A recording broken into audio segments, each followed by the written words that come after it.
Welcome to Cruise Kibitz, where we give you all the advice that you didn't ask for. Hello, friends, and welcome to another episode of Cruise Kibitz. Thank you guys for being here with us today. My name is Charvon, and I am from Parker's on the Go. And I'm KeKe, and I'm from Team Reese Travels. And I'm Cheryl, also known as Sig Cruiser. And together we are Cruise Kibitz. So we want to start this episode off by telling you guys thank you so much. We are so in awe of the response that we had from the Cruise Kibitz Live, this or that episode. You guys have been absolutely amazing. You have been sending us such great feedback, amazing comments, and the participation level on that live was absolutely amazing.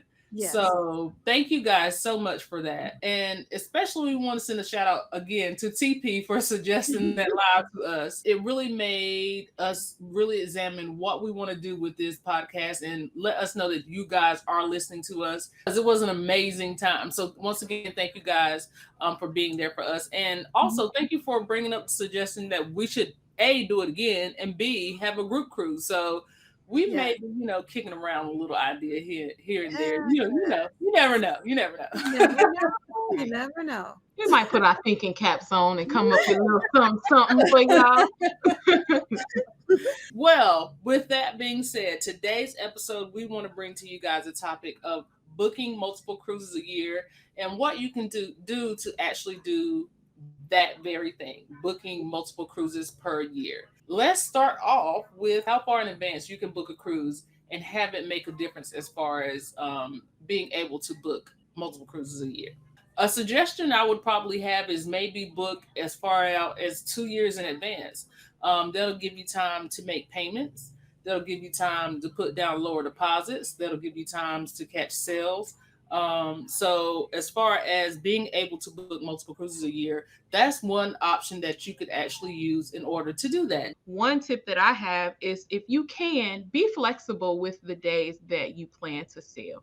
I know we have kids, and a lot of people who have kids don't want to cruise outside of summer or spring break or Christmas break.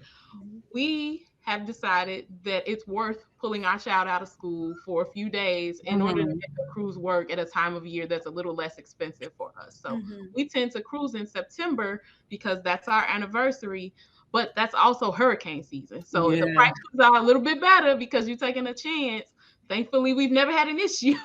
And to go back to what you said, one of the things you said about, hurricane season being, cheaper because of, it's hurricane season.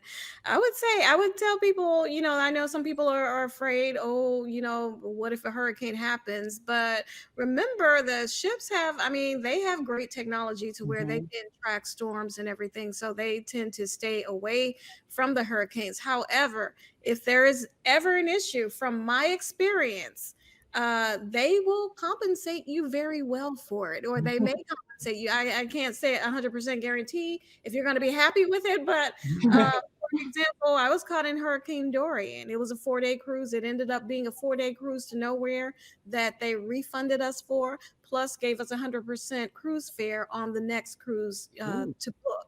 So right now, I welcome hurricane season. Cruises, bring it on. Yeah. That's, a lot of people are afraid to cruise during that time. But really, the only time you're going to see a major issue that's going to impact your cruise is if something happens at the port. If they can't get the ship back to the port, or the port can't open because of weather or something like that, that's really the only time I've seen people absolutely have their cruises canceled. That's either the ship couldn't get back to the port or the port couldn't open because of the weather. But if you own the ship, like Sig said, if you own the ship and it's bad weather, they just gonna sail around it. You're gonna be fine. Exactly. Right.